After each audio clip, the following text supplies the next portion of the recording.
Kaya pagdating sa KBA, napasya namin dumating ka sa aming organisasyon. Pinapahalagan namin ang iyong determinasyon na lumikha ng magandang kinabukasan para sa iyong bansa. At inaasahan namin pahalagan mo ang KBA at tumaasa kami maging matagumpay kang kabalyero ng bagong araw.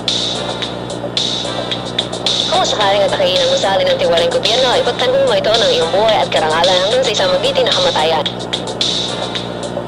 Ngayon ay pag-usapan natin ang mga ilang gagawin mo bilang isang kabalyero ng bagong araw.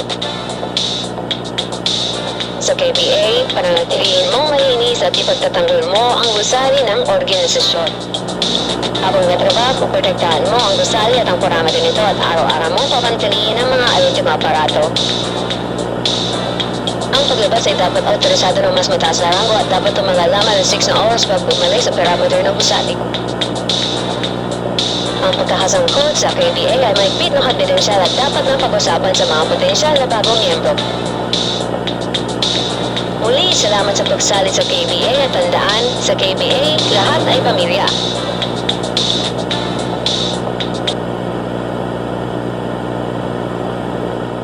Ulitin mo ang sasabihin ko.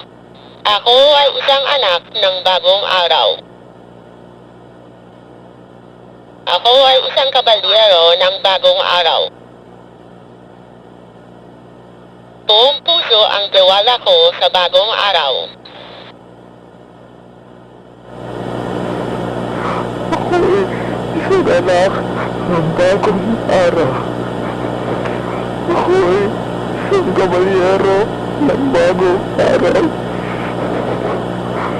Ako buong puso ko ang tiwala ko sa bagong araw.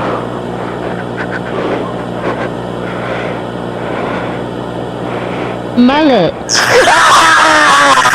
Sarili mong city na may kasamang storage bathroom at iyong sleeping quarters at ibigyan ka rin ang iyong uniforme sa trabaho. Dadalo ka rin sa aming mga seremonyo tuwing linggo at sa inaharap ay lalagay ka namin sa mga misyon para sa materyales. Napasya namin na ikaw'y dumating sa aming organisasyon at sa uli, salamat sa pagsali sa KBA.